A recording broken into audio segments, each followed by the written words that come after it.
Get ready for watching Weird, your ultimate destination for mind-bending movie reviews and recommendations. From hidden gems to cult classics, we explore it all.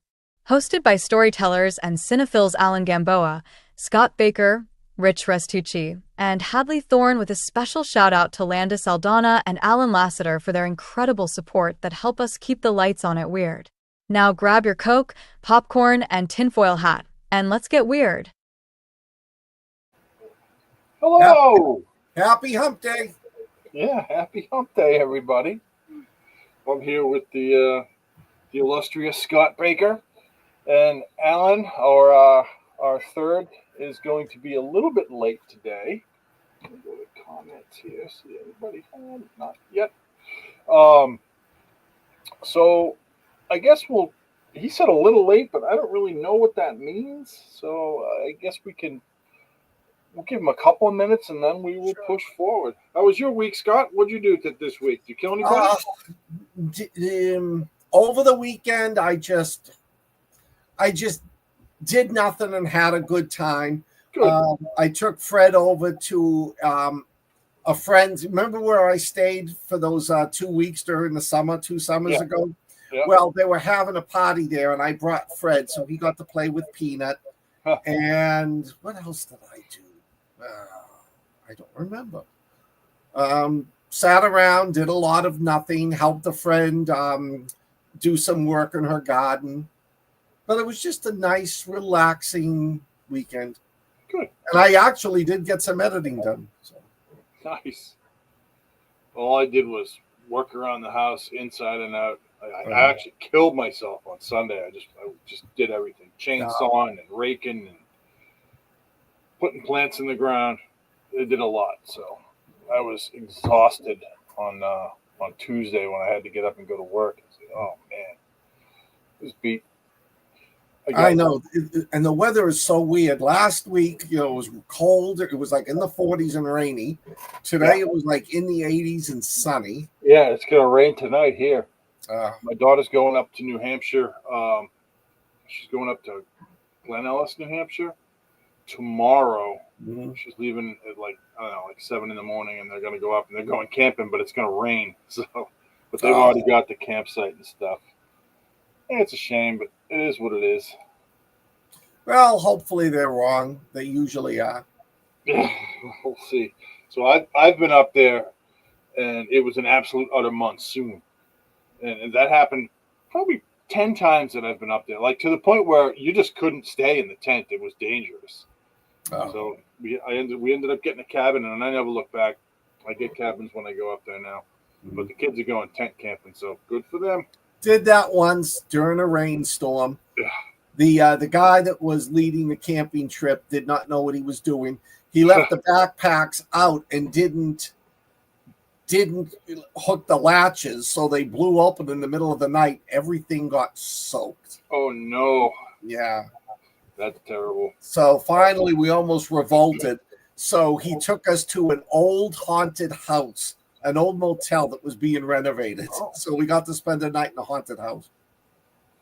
Well, that's cool. Yeah. I'm not really a haunted house guy. Don't really like haunted houses that much. It's not for me. I know that's a thing for a lot of us horror authors is to, hey, let's go play in the haunted house. Yeah, no. Well, that's not me. I joined a group recently I was made aware of. They wanted me to join them. New Hampshire Paranormal Group. It's on Facebook, NHPG. And I told them they every weekend they go and visit haunted places and do paranormal investigations. And I told them once I'm out of school and got free time, I'm going to go to some of them. Maybe get some stories for a book. Oh, I did my time with that, and I'm all done. Hi, Landa. Landa Saldana showed up. Hi, Landa. Hi. Hello. Shoot. Wait a minute. I don't think I can. Oh, no, I can't get into the chat. That's right. Oh, why not? No, I have to connect my YouTube account. Wait a minute. Let me see if I can do that. Me too, Landa. Same thing. Kind of crazy. Landa, Alan's going to be late.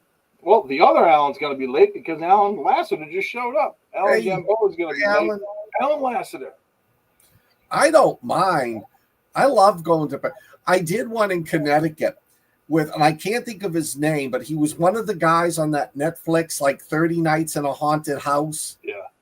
And we were sitting there, and we had the EMF, and it started showing that there was a spirit present. So we brought out the voice box, and he was talking to it. And Alan says he'll be there in 2 and 2. Yeah. Maybe, does that mean 22? And the voice, he was asking, what do you want? What do you want? And finally, he said, what do you want? And the voice box went, Baker. Oh. And everybody's looking around, and I went, that's me. So he goes, what do you want with Baker? And there was a pause, and it said, death. Oh, yeah. Time to go. No, I'm still here, so. Damn. Yeah, I'm not. Homie, don't play that. No. I'm all set with that shit. Well, my second wife, she was in tune to the spirit world. Anywhere she would go, like we went to the Bendlerblockstrasse in Berlin, where the Valkyrie Operation Valkyrie took place. Yeah. And if you've seen the movie, the courtyard where they put the opposition up, Schauffenberg and that, and we executed. Well, when we went there, because the movie was filmed in the same location, and while we were looking at the plaque, she felt somebody, and she thought it was Stauffenberg wanting to bring her over to where the execution took place. Yeah. Oh, man. Yeah. Hell with that. No, like I said, homie, don't play that. I will. I'm not up for that anymore. Landa, Slacker is giving him a lot of credit. I know. Damn. I guess we can give Alan a couple more minutes. Well, we can tell him what we're doing tonight. Yeah. So tonight we have Vietnam War movies. We have the Green Berets, which I believe Alan is going to do. No, I thought I was. Oh, which I believe Scott is going to do. Yeah. And then we have Apocalypse Now, which Alan must be doing because I have The Deer Hunter. And there are 3 action dramas. I guess they're more dramas than action flicks. The Apocalypse Now and Deer Hunter are definitely dramas, but I can see how somebody would call the Green Berets an action flick because there's a lot of actual fighting in it. And I suppose there is in Apocalypse Now too, especially with, you saw a longer version of it than I did. Yeah, I'll talk about that. Well, I look at the Green Berets as a war movie. Yeah. There's always some drama in a war movie.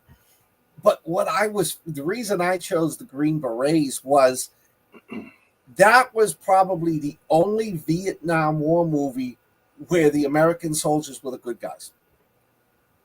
Yeah. And then it came out right after the Tet Offensive. And when it was filmed when people were still sort of in support of Vietnam. After the Tet Offensive, it was like, let's get the hell out of there.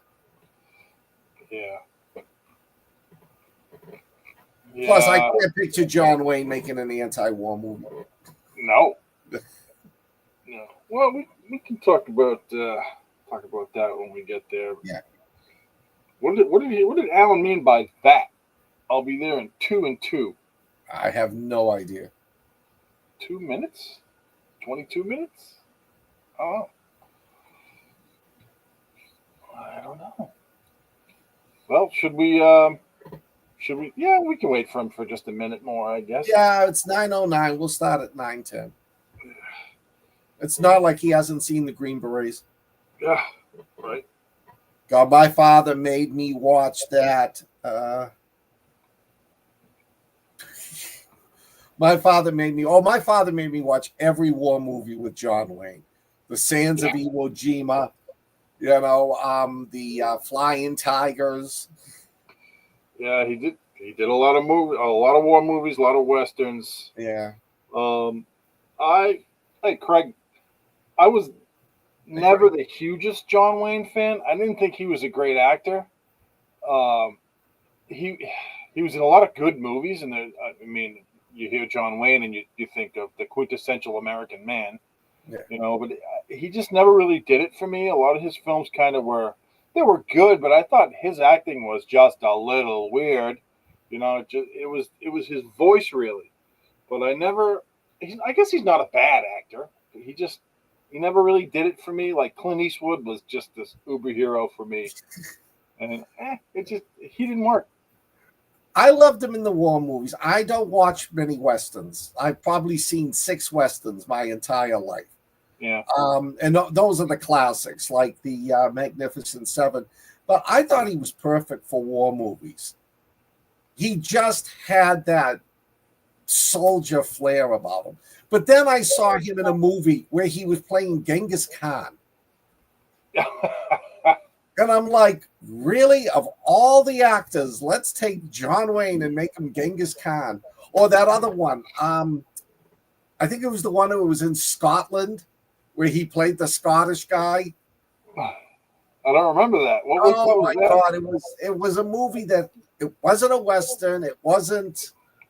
Let me see if I can find it. I'm looking it up right now.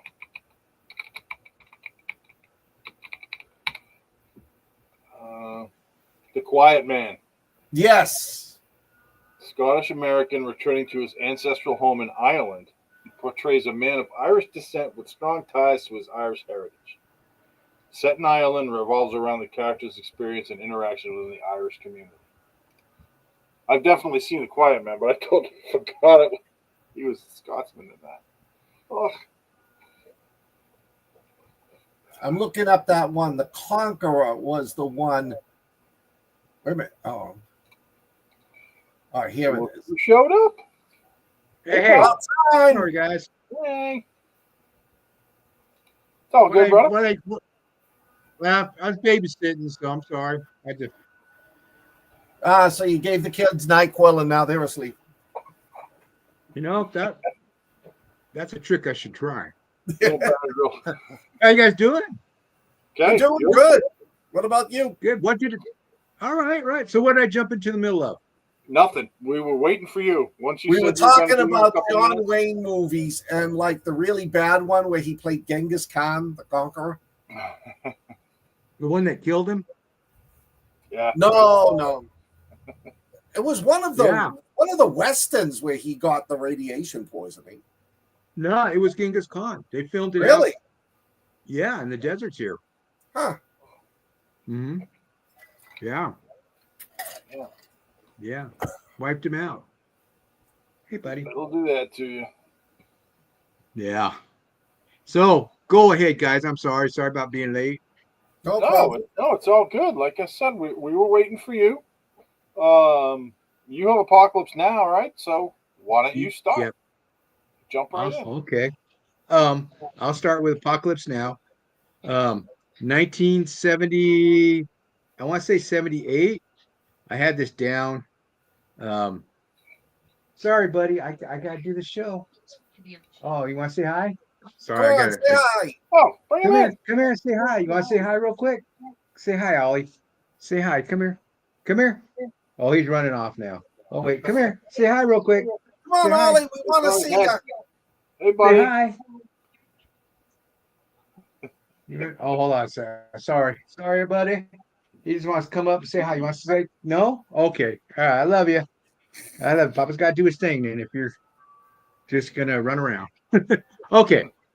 So this is Francis Ford Coppola. And Francis Ford Coppola, he seems to put his own money, into these movies. Like that last movie he made, I forgot the name of it. It came out last year, and it was a big flop. And he ended up selling I think he sold his vineyards to make it. Anyway, this one he put $7 million into of his own money, and then he mortgaged his house to get it finished. 1979. It took like 4 years to make this movie. So I think they started filming in like 77, something like that, 76. Lucas was going to make this movie. And he they wanted to make a mockumentary and actually film it during the war, and that all fell apart.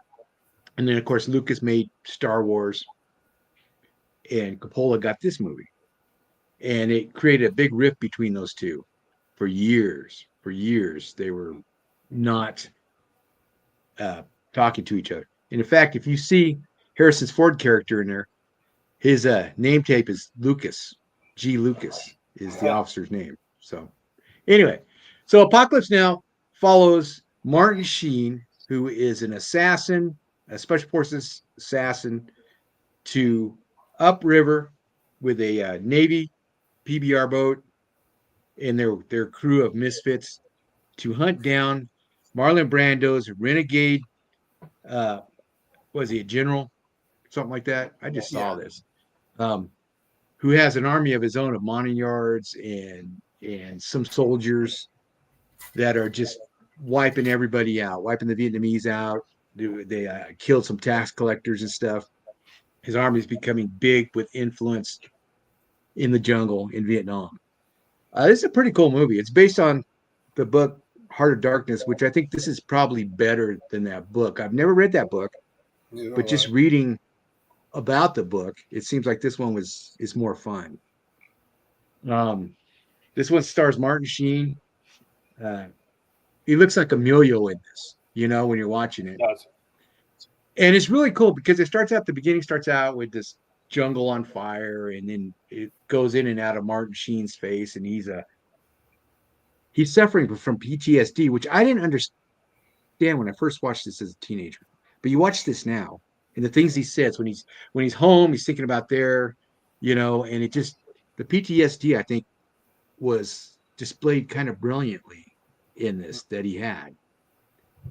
So he goes up with this crew, and they run into all kinds of things. They even run into some playmates in the jungle. And if you watch the redo version of this, longer version, there's more to do with that, with the playmates in there than the regular version. And just the misadventures they have in this. And I watched it about 20 years ago, and I thought, man, this is silly. And then I watched it again, and I really liked it a lot more than I did. There was just something about this. But there's all kinds of lore on this movie. I'm sure Rich knows tons of it. All kinds of things. Coppola wanted to build a theater in Kansas, in like the middle of the United States, and show this movie for a year, and have a special sound system and all this stuff made for it. And then all the exhibitors would have to come if they wanted to purchase this movie or whatever, show it, and they'd have to do it on his terms. So that was one thing he wanted to do. That's crazy. Yeah, redo. I don't know how it's pronounced, Linda. I don't know if it's like Bordeaux, but Redux. That's the long version. There's actually several versions of this movie. This is just one of those movies it took him 3 years to edit this movie. And when they were filming this movie, you know how movies, they do dailies, usually dailies where they look at what they filmed that day? Yeah. They didn't have anything like that over there. And so in the Philippines, so they would send it back to the United States. And he didn't see any of his daily footage until they were done filming. Isn't that crazy? Yes, that was insane. That's just crazy. How do you but make there's a so movie many like people. that? Yeah, and there's so many people that were supposedly going to be cast for this movie. Burt Reynolds. I don't know if this is true, but I read up on this. Burt Reynolds was considered to be have a part in this movie, and Marlon Brando hated Burt Reynolds, hated him, and he said Burt Reynolds is everything that's wrong with this industry, So that's just a weird thing, I mean, Harvey Keitel was originally cast as Martin Sheen's character, Captain Willard, and they filmed some scenes might with have been him. okay. Yeah, they filmed some scenes with him, and I never read the reason why they got rid of him, but there's several scenes filmed with him. And Martin Sheen had a heart attack during the filming of this, which is probably well known. He recovered, came back, finished filming the movie. Well, his brother Joe Estevez filled in for him. So on several scenes where you see him in the distance or his back or whatever, because they sound alike and they look kind of alike, you know. Um, but Martin Sheen's such a better actor, and I think he was really good in this. Sam Bottoms, who played the surfer guy, he was constantly high during this movie. You know, Dennis Hopper was high, couldn't remember his lines, didn't even study them to remember them. So he was, you know, just a lot of it was improvised. Same with Brando's dialogue. A lot of that was improvised. Yeah. Can't speak English today, folks. Well, I never can. So a lot of this movie was improvised. Lawrence Fishburne was 14 when he started this movie. He was 18 by the time it was done. Allegedly, Hopper got him hooked on heroin. Yeah, the guy, was a party guy. Duvall, who was awesome in this, was only in it for 11 minutes. Yeah. He got an Oscar nomination for this movie. Arlie Ermy is in this movie. He plays one of the helicopter pilots. Oh. He's just real brief on that scene when they're attacking. The swoop scene. The promoter of this of the Playboy Playmates, Bill Graham. He's the one that hustled him off, the stage, and they get in the helicopter and everything. And he was real born to big promoter in California. And their helicopter crashes in this. Well, he died in the late 90s in a helicopter crash, scouting a location or something. So that's just kind of weird. But anyway, this movie had like a $40 million budget, and it made $118,000 its opening weekend. And it eventually made, I think, $100 and some odd million worldwide and everything. And I'm sure it's made a lot more, with everything that came through it. I thought it was a blockbuster. I went and saw it with my dad. And my dad was like, man, that's not how Vietnam really was, but he was in 63. He was over there as an advisor before the drugs really came in and all that stuff, But I don't think it was one of his favorite movies. He thought of it as more of a fantasy type of movie, which it is. It's a neat journey, though. I think. Never get off the boat. I like this movie a lot better than I did 20 years ago. I really liked it when I was a teenager because I thought, wow, this is cool, I didn't like it. Then I saw the nuance of it. And I don't know if it was worth everything that he put into it, though, because it seems like Coppola just really, went all in on this movie. What do you guys think? I'll go. I agree with what you said. It's a weird flick. It's got some oddness to it. I think Brando's character is just incredibly well played. He just crushed it, and Martin Sheen did a good job too. The guys on the PBR boat that was just several great scenes there. The scene with the Playmates is okay. It's not bad. But this movie's just weird. It's got a lot of like out there stuff. The drug stuff was just, I don't know, it was just odd. Yeah. Like you, Alan, I saw it. This is only the second time I've seen it, and the first time was about 20 years ago. And I had the same feelings you did then, and the same feelings you did now. I'm really happy that I rewatched it. And honestly, it's not a movie that I think I would ever watch again normally, but because I think there's so much that I probably missed, I might actually go back and see this again. And I know that, it's definitely a cult classic. People now they flip out and they love this movie. But my dad, also a veteran of that era, he said it was good. He watched it a few times. He liked it, but he said, yeah, it's not what it was really like. But I think he was. I can't remember when he got out of there, but my dad was only there for a little bit, and then he got shipped to Alaska for. He was a helicopter mechanic. Oh wow! So yeah, and so fortunate he got for you. Out in, what's that? Fortunate for you. Yeah, right? Well, I mean, we're getting off topic here, but of my dad's unit, he's the only one who survived. So everyone else died, and it was the only reason he survived was because he got shipped to. Actually, him and one other guy got shipped to Alaska. They were in the Arctic Knights, was the name of their squadron. But yeah, this flick is, I don't know, definitely not my favorite Vietnam movie. I think Platoon's a better flick. Yes. Yeah. But it was okay. Again, I'm glad I watched it the second time. I wish I had seen it probably 10 years ago, and it might be something to watch every 10 years. But the acting's good. I didn't know that Dennis Hopper and Sam Bottoms were drugged the whole time they did this. I didn't know that. Yeah. But when you thinking back now that you said that, I was like, yeah, that kind of makes a little sense. But Marlon Brando's lines were just weird, and Brando was weird, but Sheen, he didn't look like an assassin to me. He kind of looked like honestly, he looked like a helicopter mechanic. he just didn't look like. Yeah. But I don't know. That's what I got. What do you got, Scott? Well, they say in the movie that he used to be CIA before he joined the military.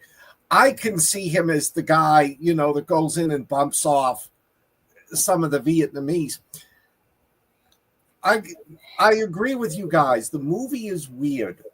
And I have not seen this since it first came out. But the one thing watching, and I watched the Redux version that had it like another 30, 40 minutes of scenes added. Yeah. I think, to me, the whole concept was the stupidity of those early scenes. Like, oh, let's invade the beach and wipe out all these Vietnamese people so we can surf. Way up in enemy lines, having the playmates fly in, which was based on a true incident. And then just the insanity of like when they get to the border with Cambodia and you have that bridge they build during the day, it gets blown up at night. To me, it was overplaying. It was over dramatizing, and the drugs, just the stupidity and the insanity of what was going on in the general population of Vietnam, what the generals approved. Like the scene when Brando says you can't put the F word on your plane, but you can wipe out an entire village with napalm. Compared with Brando, who the government has classified as, a nut. He's rogue. He's a lunatic. And yet everything he was doing, like killing off those 4 people and then all the terrorism in that area died. To me, that was what they were talking about. What was allowed was just insane. And what they didn't want to do was actually winning the war. Have either of you seen the Redux version with the French plantation? Yeah. Yeah. Oh, no, I didn't. Oh my God. It's the best scene in the movie, except for when Martin Sheen goes to bed with the girl. But the French are talking, he's like, why don't you go, why do you stay here? Why don't you go back to France? And the Frenchman is like, this is our home. We didn't give up when he goes through, we didn't give up when the Germans were here, and my family didn't give up, when the Viet Cong came in and that. And he's explaining it as, you people don't understand. This is just a sideshow to you. We're here because this is where we live. This is where we were raised. And I thought that was such a great, balancing point.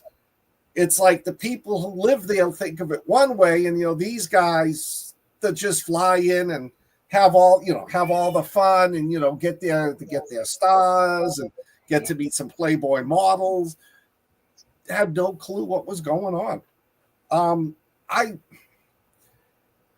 It's definitely an anti-war flick. Some scenes are dramatic, though I thought Duvall was great in this.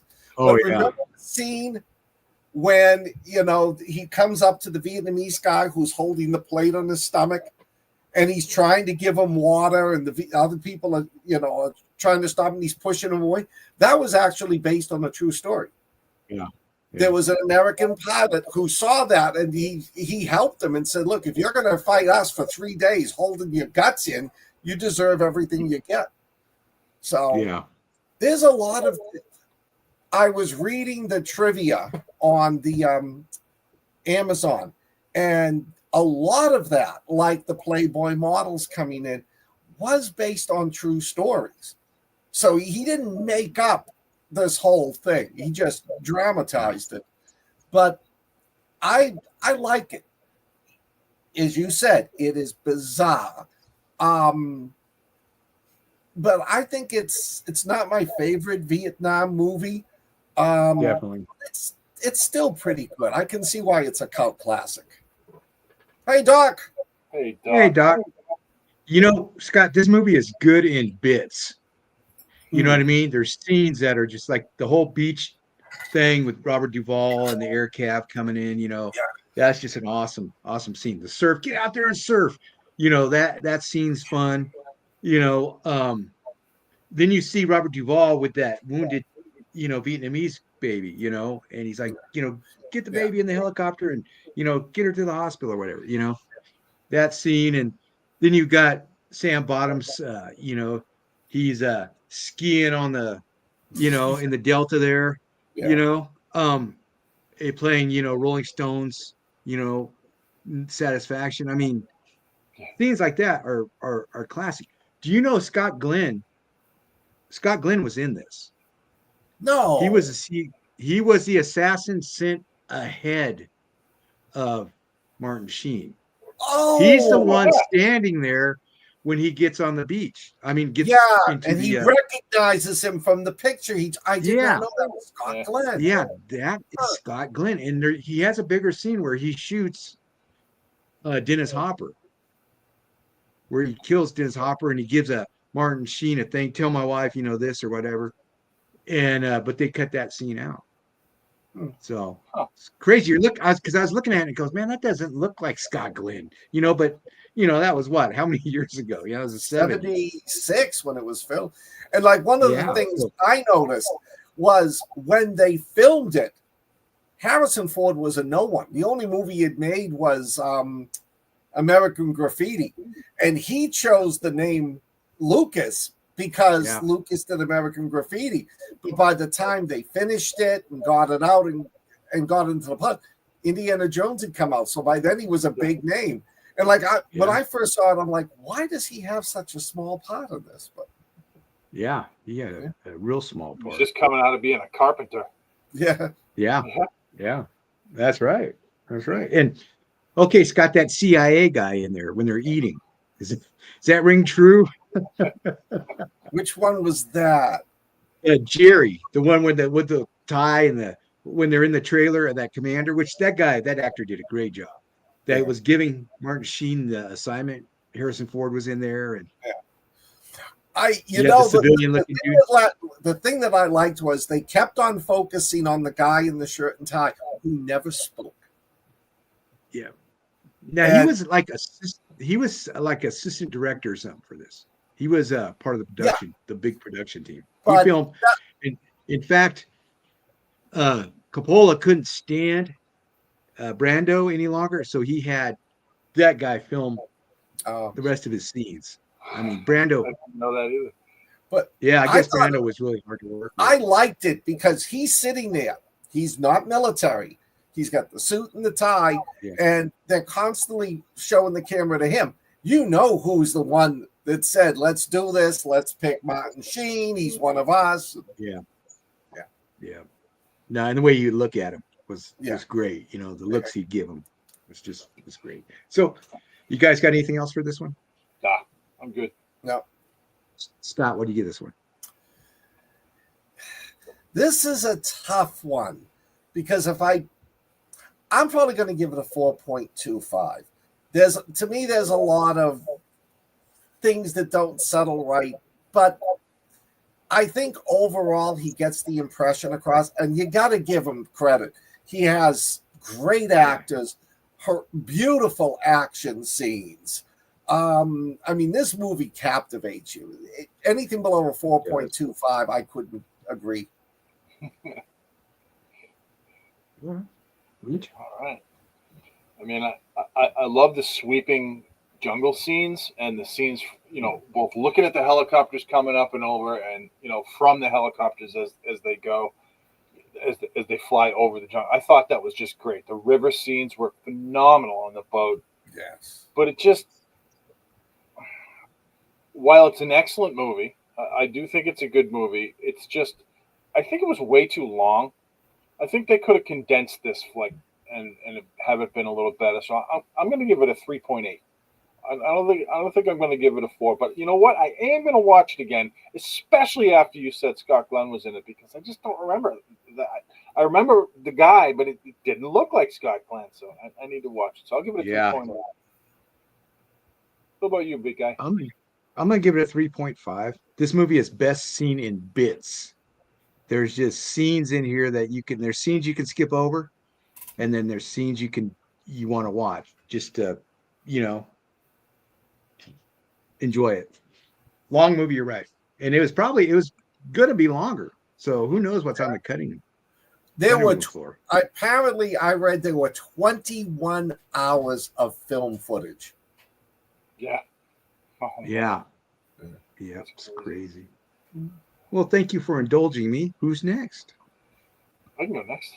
All right. You want to go, Scott, or do you want me to go? Sure, I'll do it.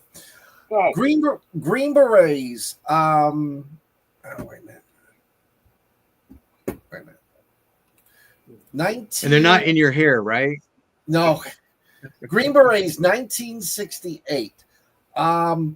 It is about a war correspondent, David Jansen. He plays George Beckworth, and he goes and he sees this Green Beret, the Special Forces team, led by John Wayne, Mike Kirby, and his go-to man is Jim Hutton, Sergeant Peterson, and he doesn't like him. He's got that anti-Vietnam vibe, so they invite him to go with him on the next mission. And he accepts. And from what I understand, it is a very accurate portrayal of what it was like fighting in Vietnam. The one thing about this movie that just always confused me is this movie was pro-American. It was pro the war. And it wasn't until I got to college and did more studying was that this movie was made before the Tet Offensive, when there was still a lot of support for the Vietnam War. And this was showing what the Green Berets had to go through. And there are some really disturbing scenes in it. If you haven't seen this movie, definitely watch it. The battle scenes when the Viet Cong attack the base out in the jungle is just phenomenal. It's extremely accurate, extremely well written. Like one of the scenes, and it reminded me, because remember in Platoon when they catch the guys raping the little Vietnamese girl? In this one, David Jansen, the respondent, gives a necklace to a little girl. And then when they go back to the village, they find that she's been probably raped, definitely murdered. And he picks the necklace off her. And that's when he starts realizing, okay, the bad guys in this are the VC. It's a good movie. It's got a very powerful ending.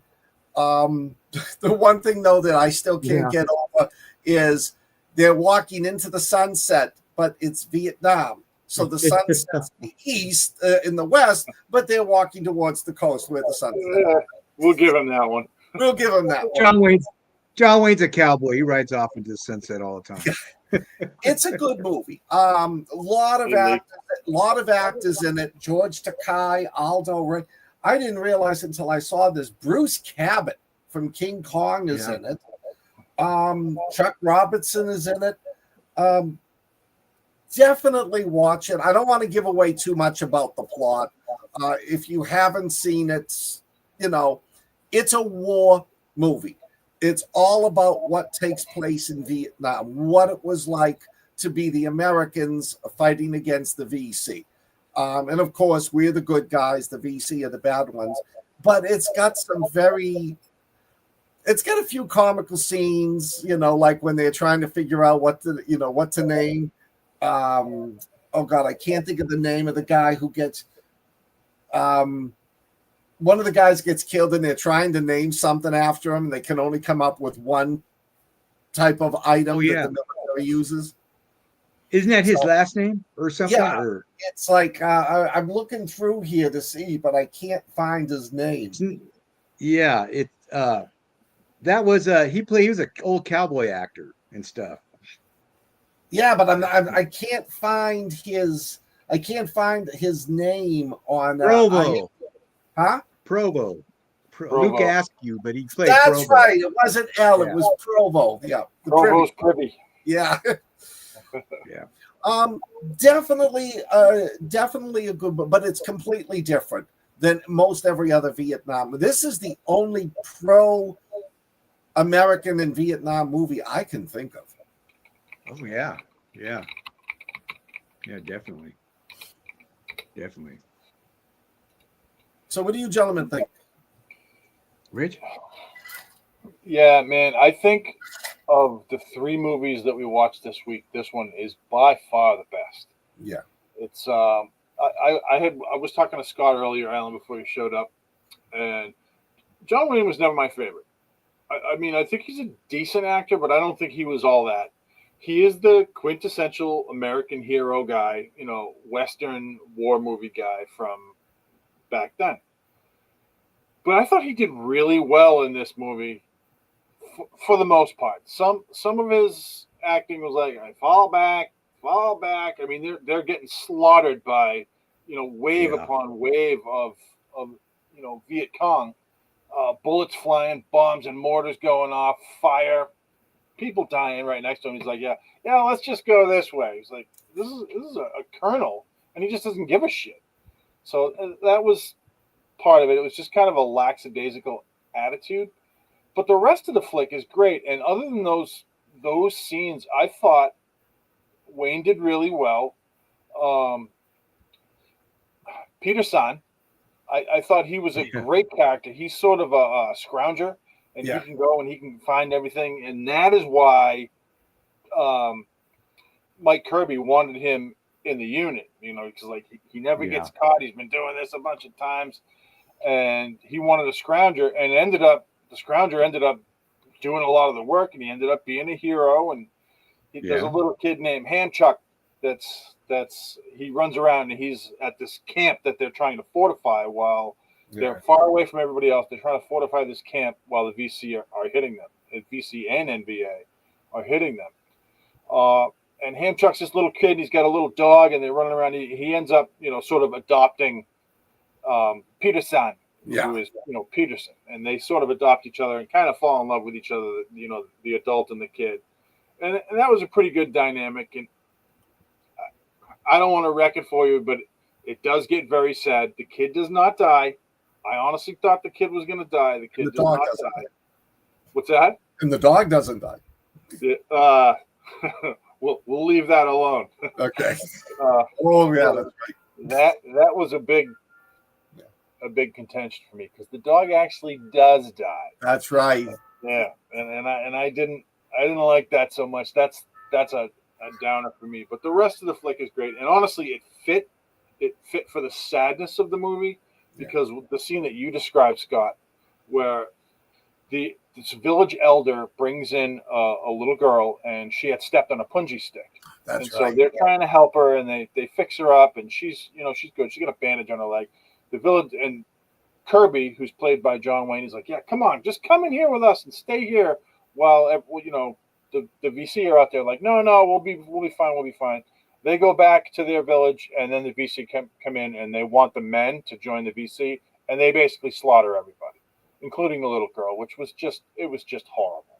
and that was supposed to be, you know, pro-American sentiment, or better yet, anti-Viet Cong sentiment, was that portion of the movie, because David Jansen at the beginning of the flick, he's like, yeah, I don't know what's going on over there, but it doesn't sound like we're doing the right thing. Nobody wants us there, blah blah.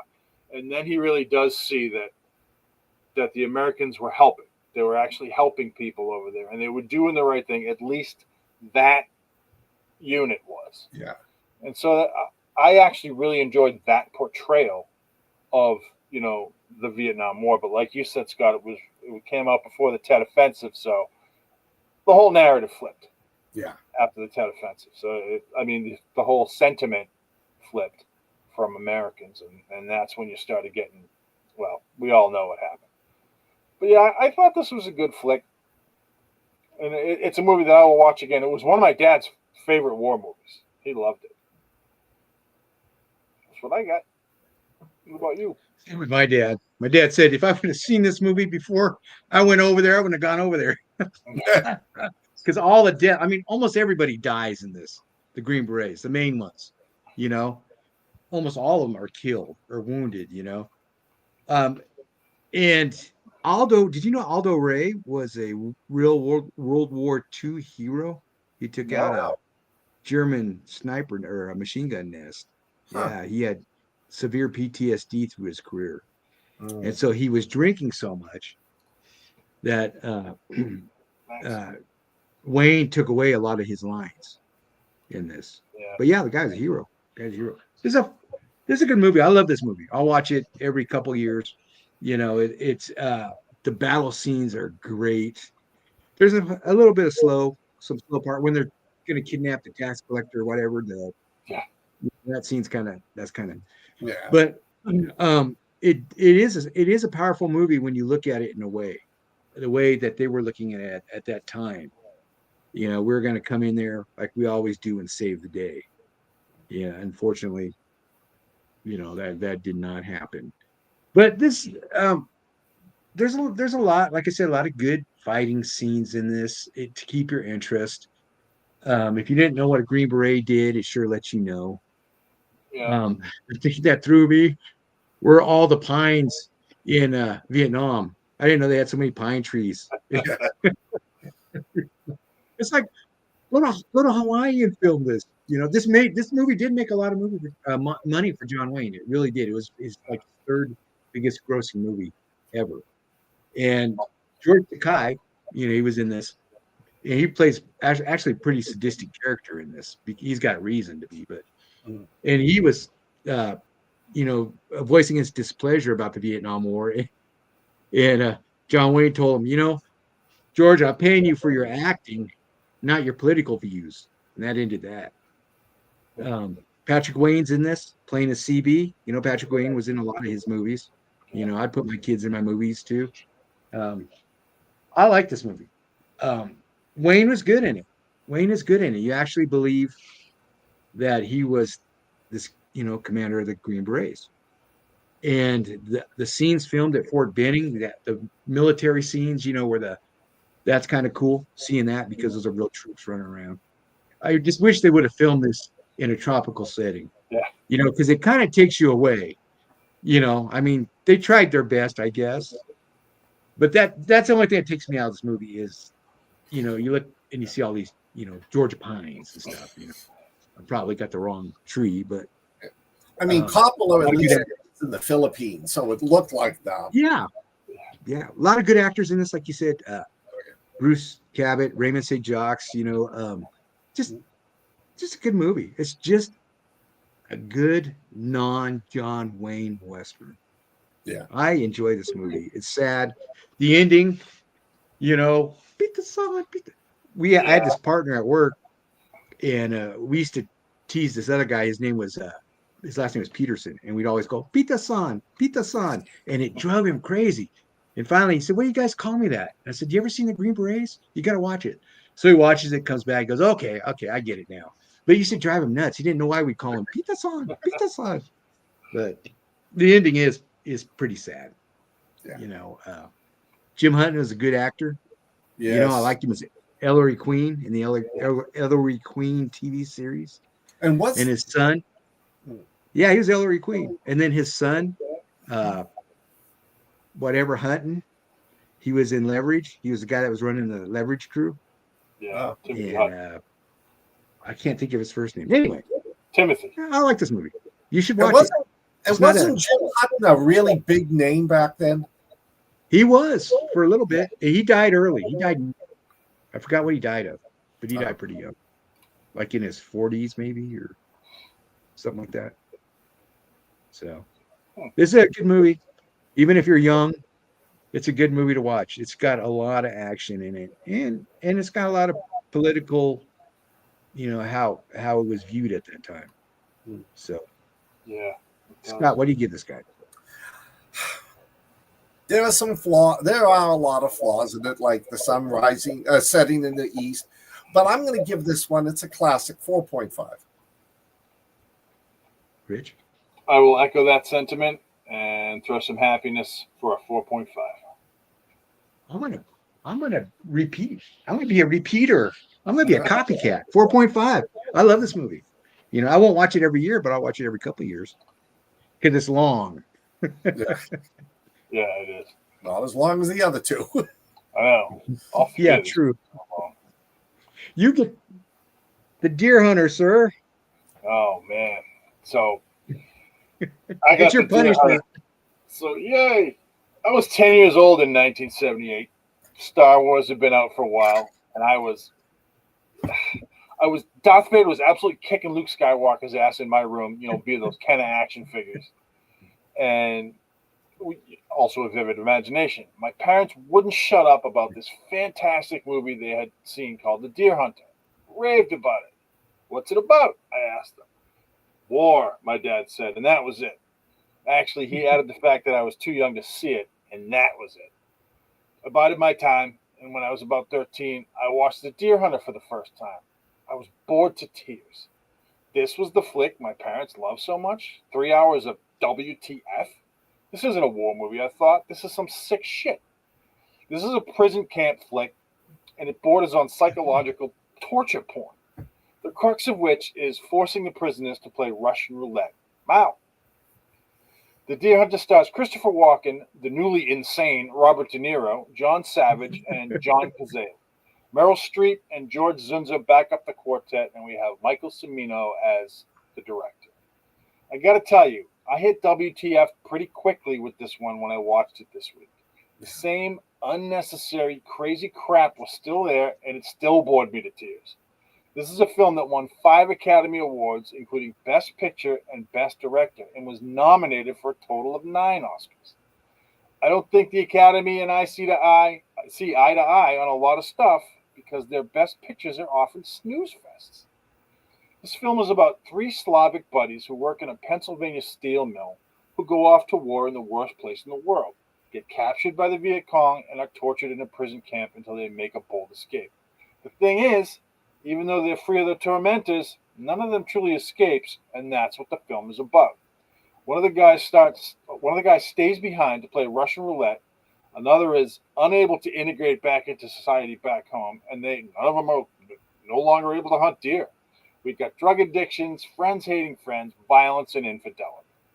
The whole film is sad and scary and slow, which is why I have a hard time believing it made $49 million on a budget of $15. There's a big deal in Hollywood over who actually wrote the screenplay, with Cimino calling the producers Nazis because they didn't want him to be writer, producer, and director. The entire movie is filmed in Thailand, and the average temperature was 95 degrees and humid when it was filmed.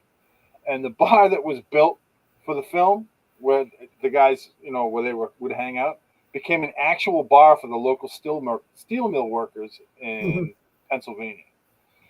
While the acting in the film is exemplary and some of the cinematography beautiful, I won't be watching this one again. Right. How about you guys? Did you guys like it or no? I want to say hi to Paul Takes a Hike because I'm not on YouTube, but he joined us tonight, so I want to say hi to him. It's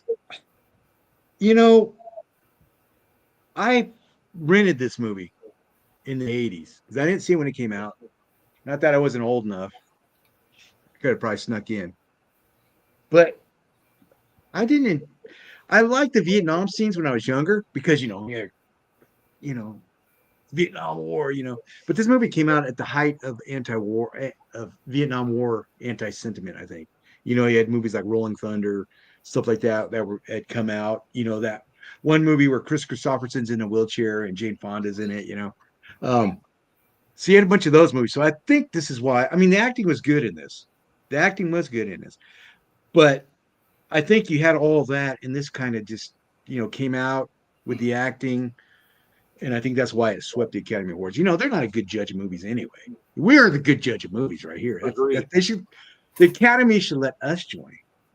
But Michael Cimino, he wrote some pretty good movies. He wrote Silent Running, Magnum Force, Thunderbolt, and Lightfoot. Yeah. I like Year of the Dragon. I don't know with Mickey Rourke. I don't know if anybody else does, but I thought that was an okay crime movie. But then he did Heaven's Gate, which is just this long Western that's not very good. But this movie, like you said, I found it boring. I didn't enjoy the Russian roulette scenes. Walken it's great seeing a young Walken. Yeah. It really was because, you forget. You see him nowadays all over the place, but he did serious for a while. And it's good to see him like this. And it was good to see De Niro before he went crazy. Yeah. Before he just has to lost his goddamn get mind. out there. Yeah. So and John Savage, he should have been a bigger actor, I think. But and John Cassell, he died early. So we don't know what his potential was.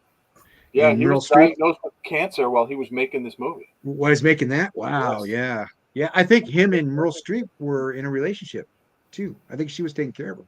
So De Niro actually brought the two of them on board for this film.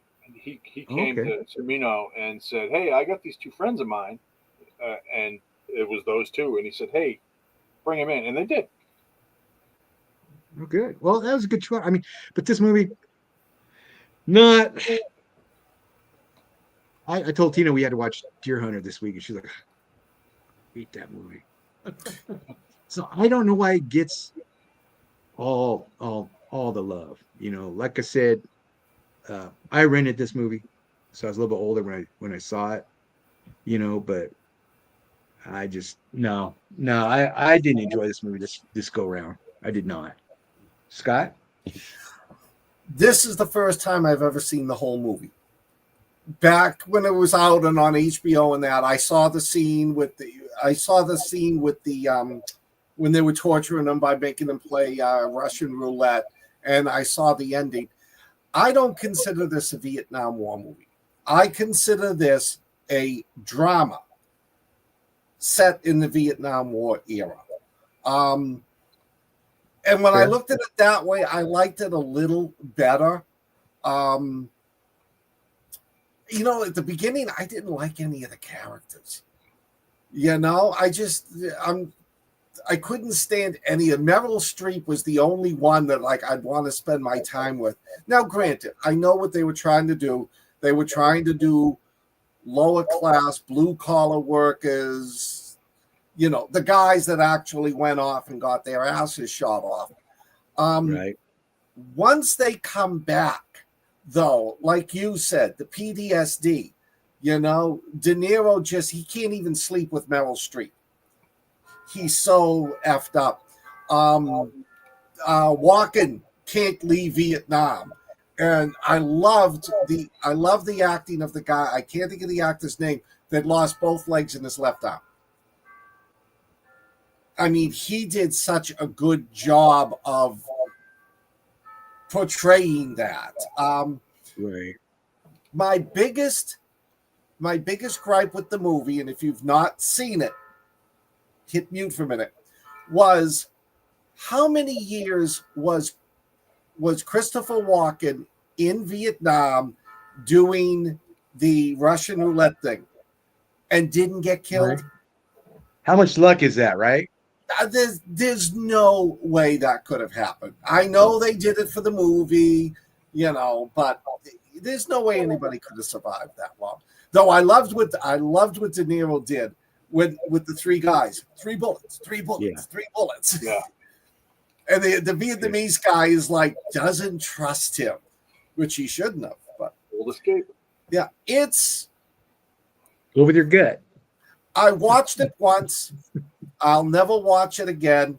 I am not putting anything down. I think all of the acting was great, but like I said, it's not a Vietnam War movie. You know, Platoon is a Vietnam War movie. Full Metal Jacket. This is just a drama. And they used Vietnam as what's screwing everybody up. Hey, Mona, Yes, it's good to on see you. Cannonball Run. It sucked. We did. Thanks for coming. We did. Rewatch it. Oh, I'm sorry. I don't want Landon to spear us. So what do you guys give this, Scott? Me?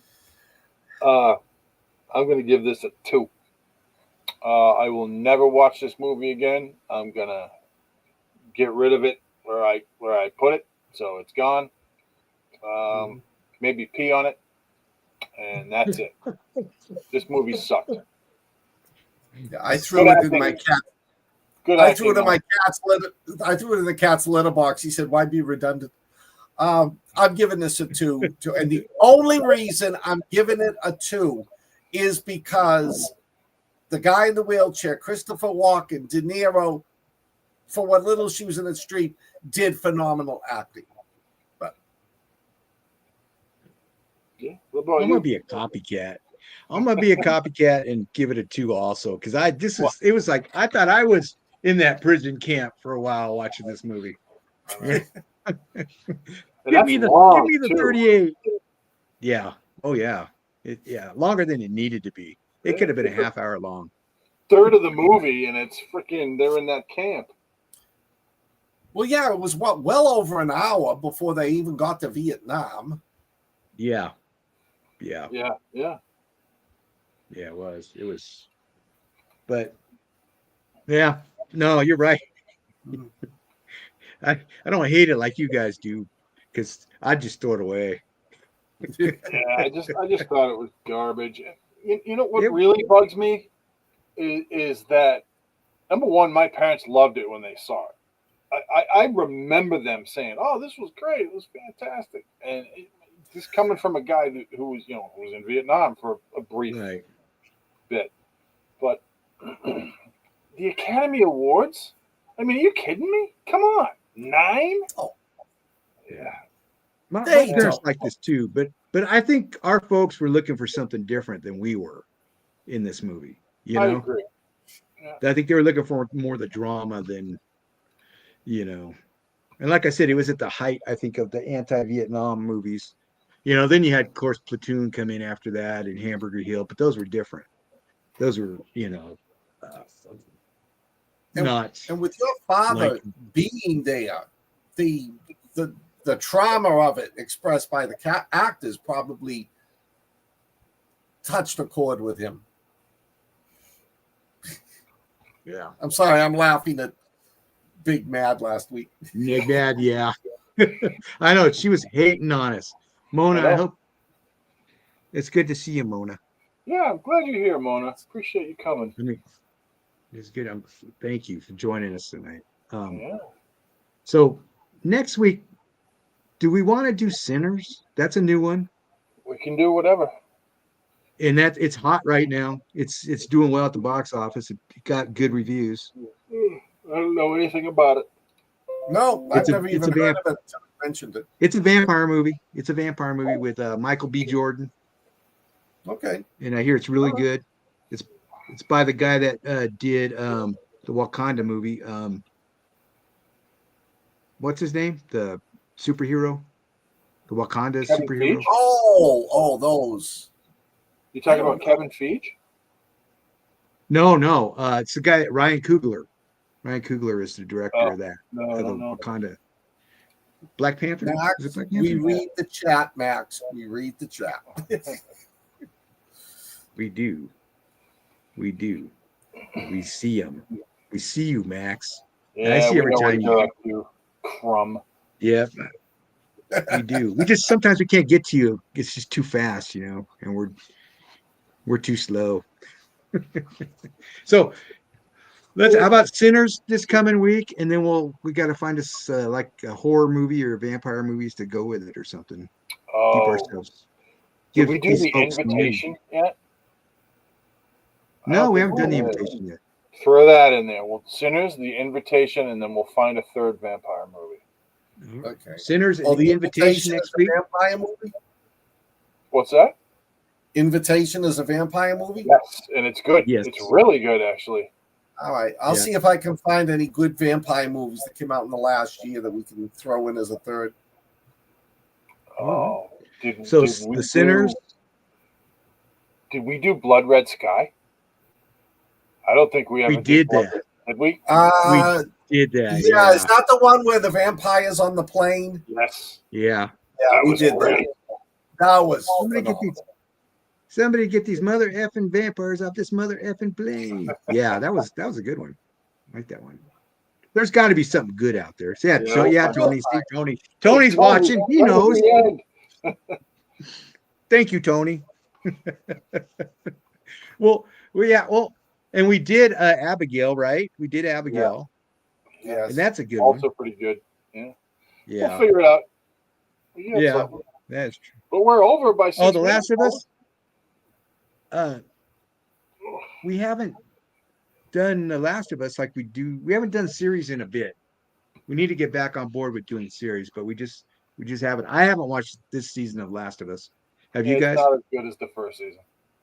That's what I'm hearing. A couple of them, but I